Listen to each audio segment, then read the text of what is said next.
Good afternoon, brothers and sisters. Please all stand as we begin our Eucharistic celebration.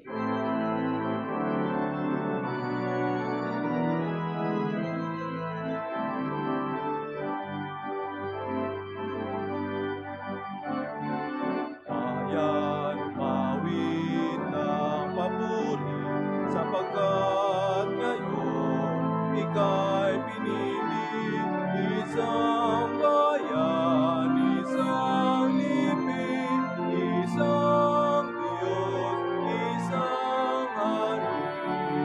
Ayan, umawit ng papuri. Ayan, umawit ng papuri.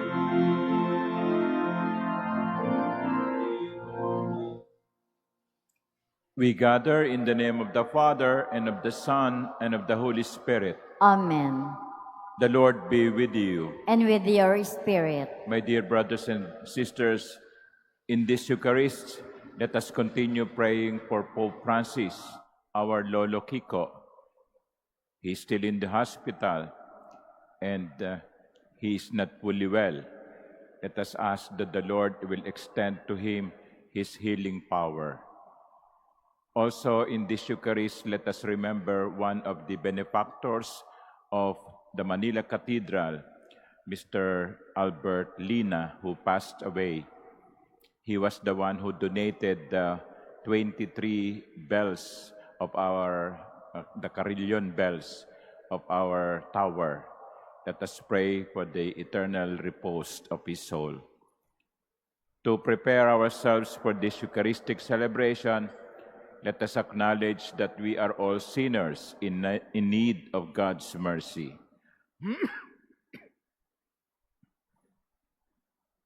Lord Jesus, you raise us to new life.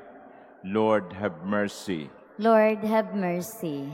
Lord Jesus, you forgive us our sins. Christ, have mercy. Christ, have mercy. Lord Jesus, you feed us with your body and blood. Lord, have mercy. Lord, have mercy.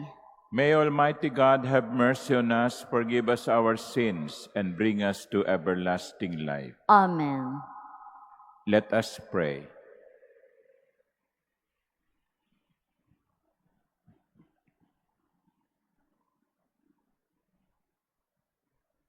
Grant, we pray, Almighty God, that always pondering spiritual things, we may carry out in both word and deed that which is pleasing to you. Through our Lord Jesus Christ, your Son, who lives and reigns with you in the unity of the Holy Spirit, God, forever and ever. Amen. Please be seated. A reading from the book of Sirach.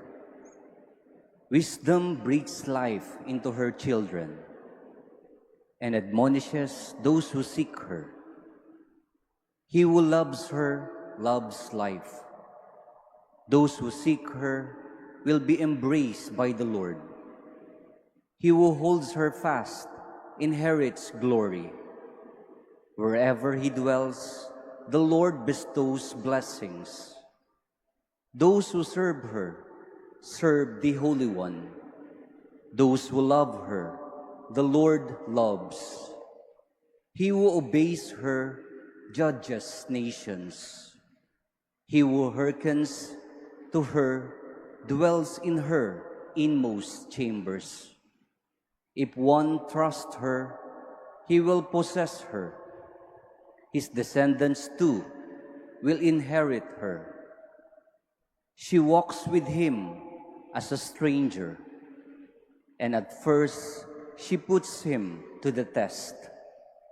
Fear and dread she brings upon him, and tries him with her discipline, until she try him by her loss and trust his soul.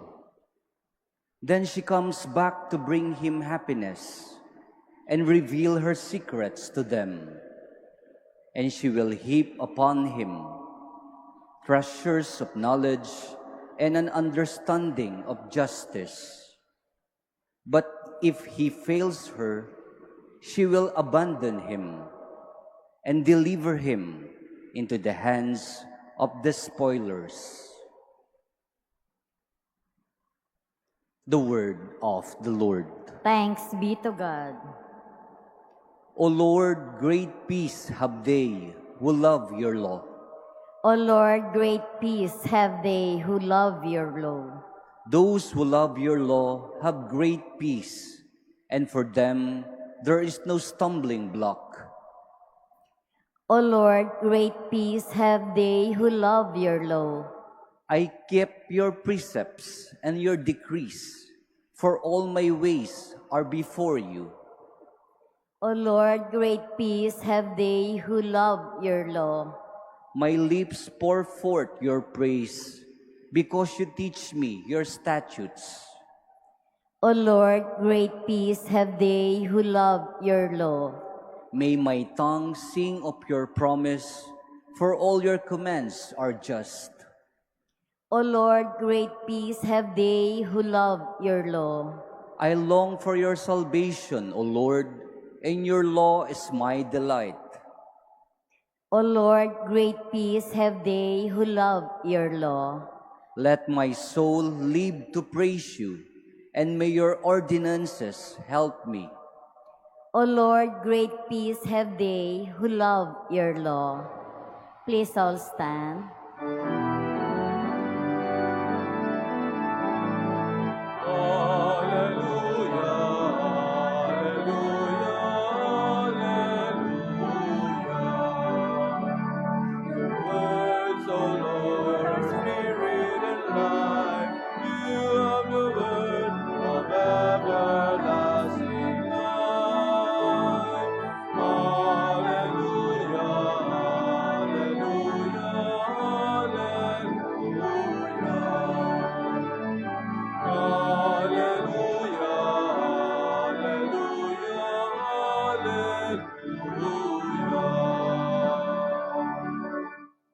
The Lord be with you. And with your A spirit. reading from the Holy Gospel according to Mark. Glory to you, O Lord. John said to Jesus, "Teacher, we saw someone driving out demons in your name, and we tried to prevent him because he does not follow us." Jesus replied, "Do not prevent him. There is no one who performs a mighty deed in my name who can at the same time speak ill of me. For whoever is not against us is for us." The Gospel of the Lord. Praise to you, Lord Jesus Christ. Please be seated. Good afternoon, my dear brothers and sisters. And again, I would like to welcome those who visit the Manila Cathedral as pilgrims of hope.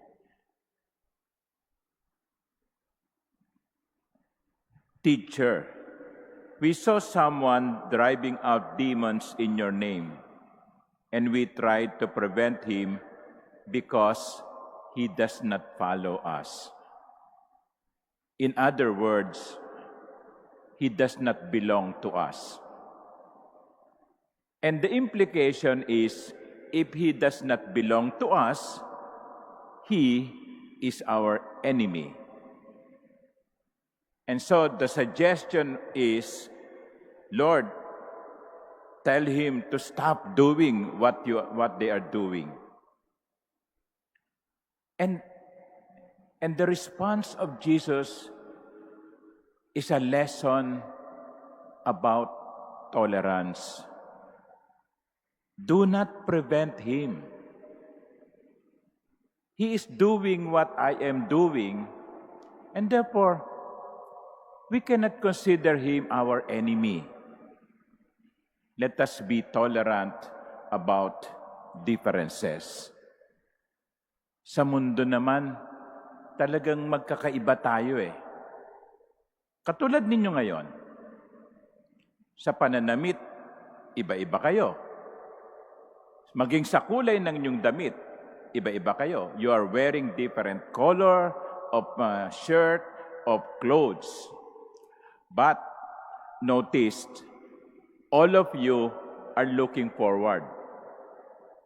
Not looking at me, I suppose, but looking at the altar, looking at the crucifix.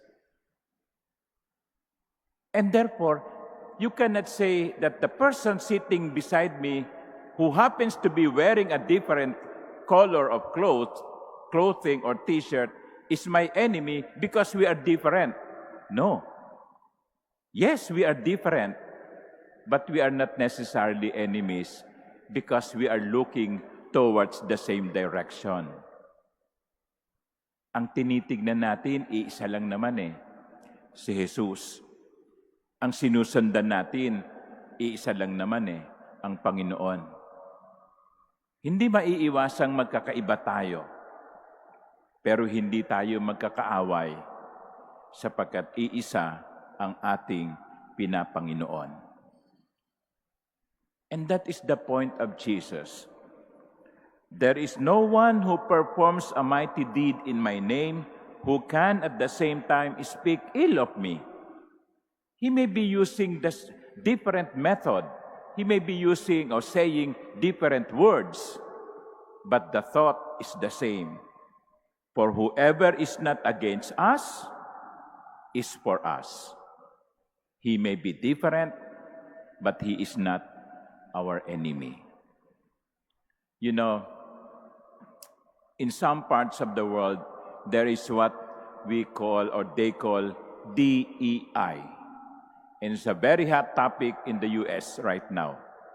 DEI means diversity, equity, inclusion. Diversity. We belong to different nations, different cultures. We come from speaking different languages. We are diverse. But we have to be tolerant of each other in spite of our diversity. And that is why diversity must be accompanied by inclusion and equity. That is the message of the gospel. It does not mean that one is different is our enemy. Because, let us admit it, would you like to appear like me? Gusto ba ninyo magkakamukha tayo?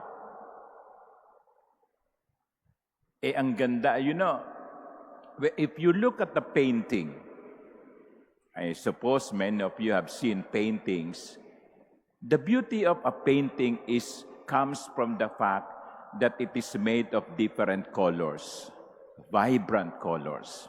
Boring if the painting is only one color. You have a painting of red or blue. It's not exciting to look at, but the painting is beautiful because it is composed of different colors. We are different from each other, but we are not necessarily enemies. To be tolerant of our differences, as long as we are looking towards the same direction, who is Christ. Amen.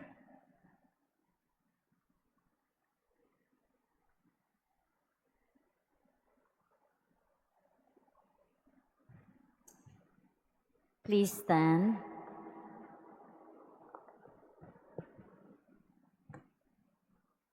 Our Master teaches us that discipleship means a radical rejection of evil.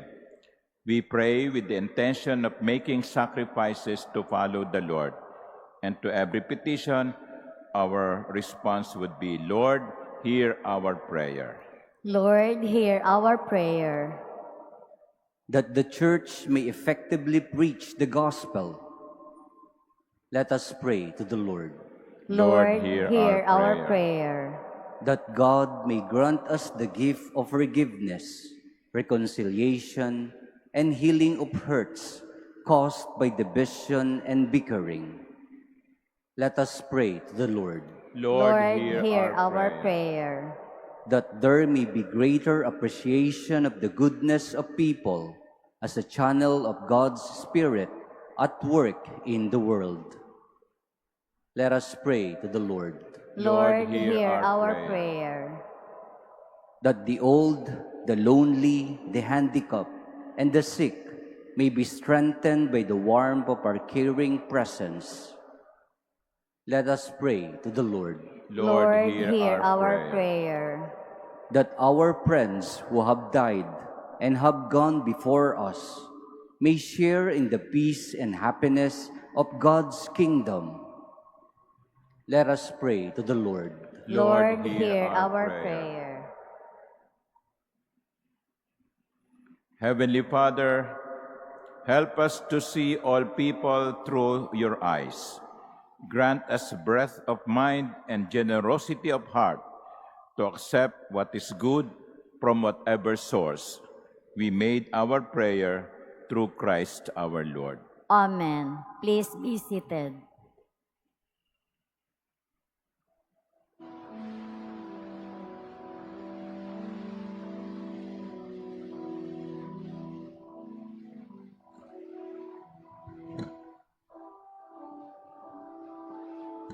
Blessed are you, Lord God of all creation. Through goodness we have this bread to offer, which earth has given and human hands have made. It will become for us the bread of life. Blessed be God forever.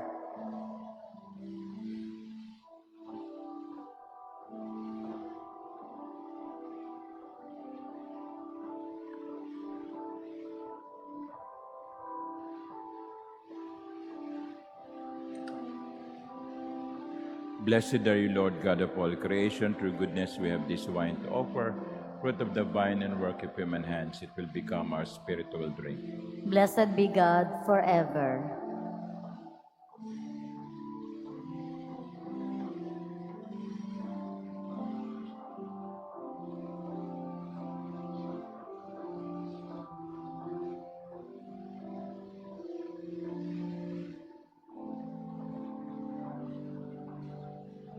Please stand.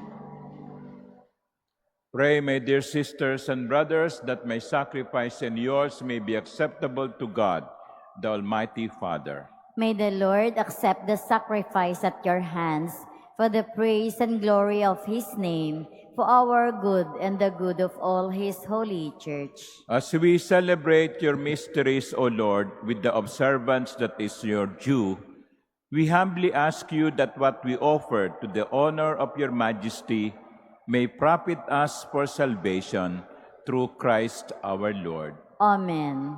The Lord be with you. And with your spirit, Lift up your hearts. we lift them up to the Lord. Let us give thanks to the Lord our God. It is right and just. It is truly right and just, our duty and our salvation, always and everywhere to give you thanks, Lord, Holy Father, Almighty and eternal God. For in goodness you created man, and when he was justly condemned, in mercy you redeemed him through Christ our Lord.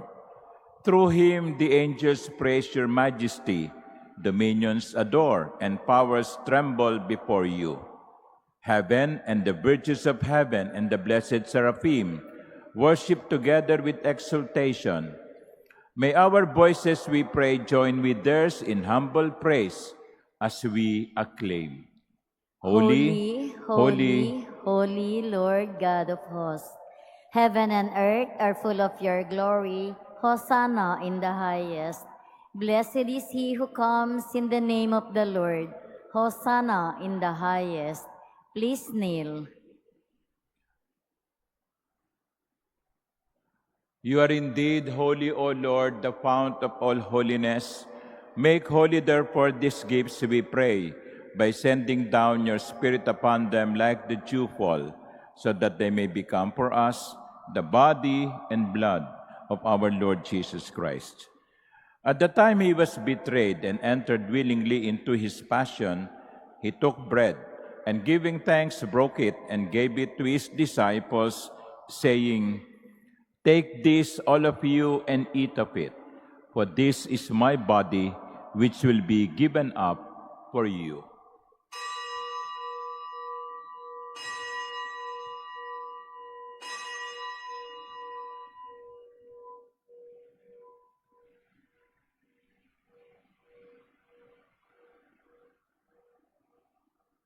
In a similar way, when supper was ended, he took the chalice, and once more giving thanks, he gave it to his disciples, saying, "Take this, all of you, and drink from it. For this is the chalice of my blood, the blood of the new and eternal covenant, which will be poured out for you and for many for the forgiveness of sins. Do this in memory of me."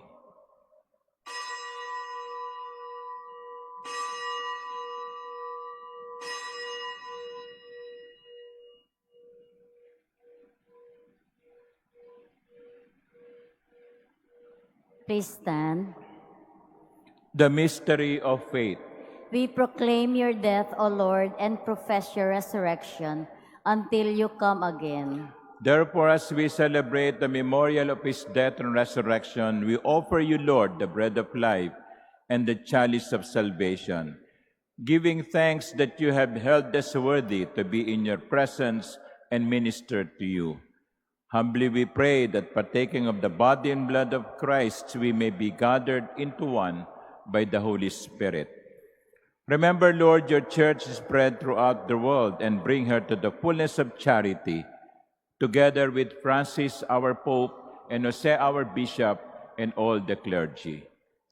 Remember your servant Alberto, whom you have called from this world to yourself. Grant that he was united with your Son in a death like his, may also be one with him in his resurrection. Remember also our brothers and sisters who have fallen asleep in the hope of the resurrection, and all who have died in your mercy. Welcome them into the light of your face.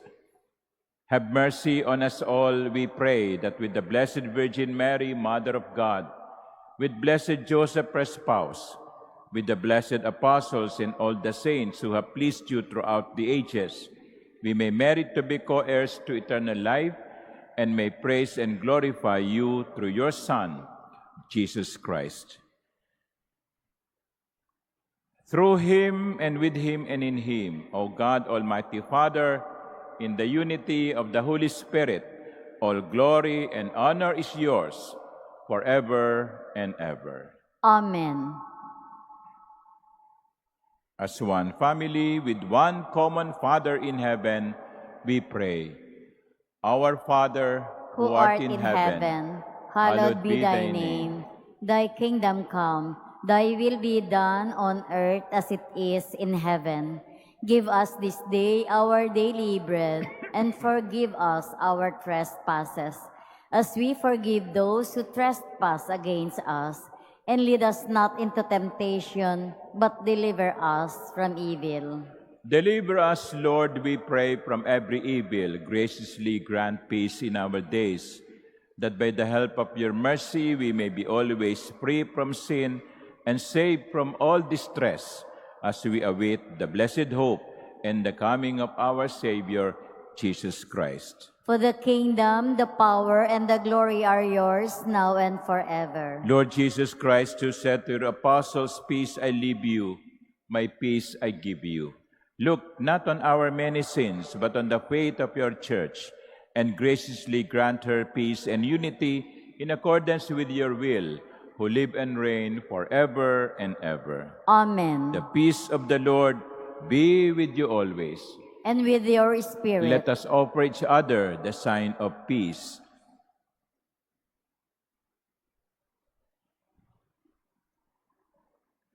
Lamb of God, you take away the sins of the world, have mercy on us. Lamb of God, you take away the sins of the world, have mercy on us. Lamb of God, you take away the sins of the world, grant us peace. Please kneel.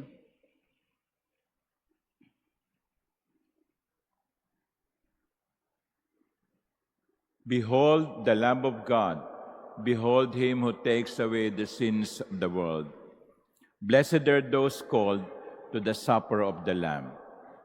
Lord, I am not worthy that you should enter under my roof, but only say the word, and my soul shall be healed.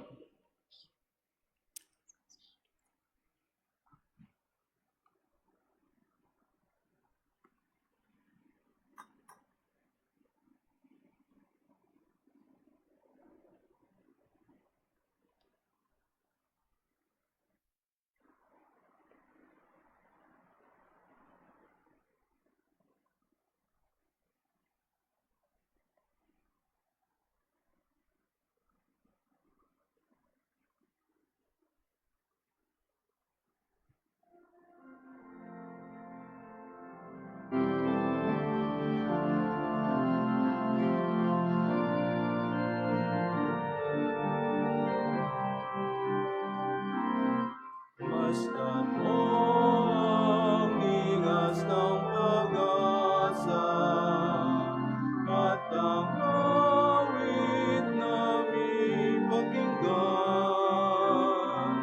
na tunay nating makakamtan ang buhay na walang hanggan. Bawat ka at bayan,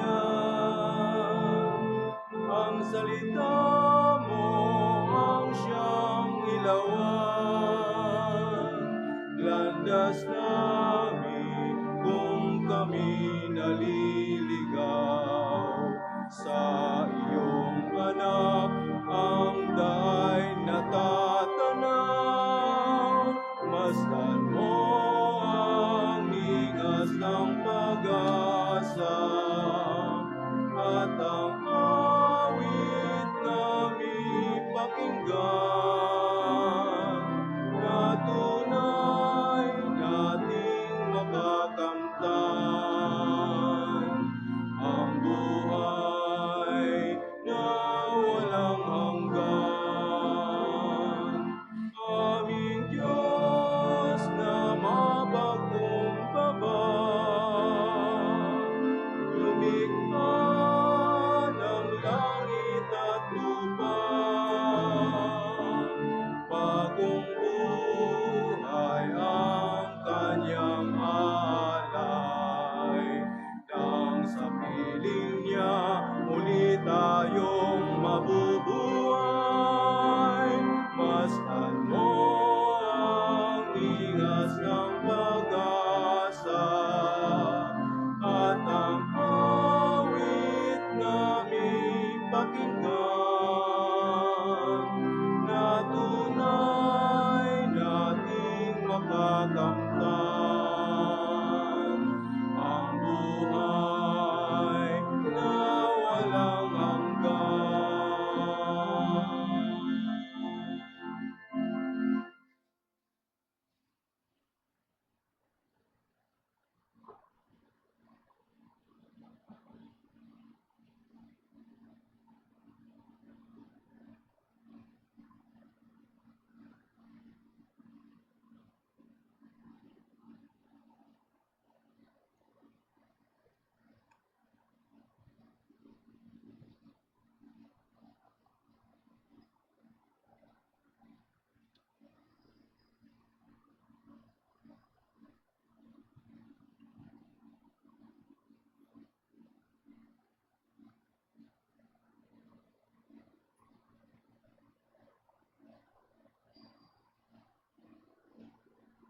Please stand.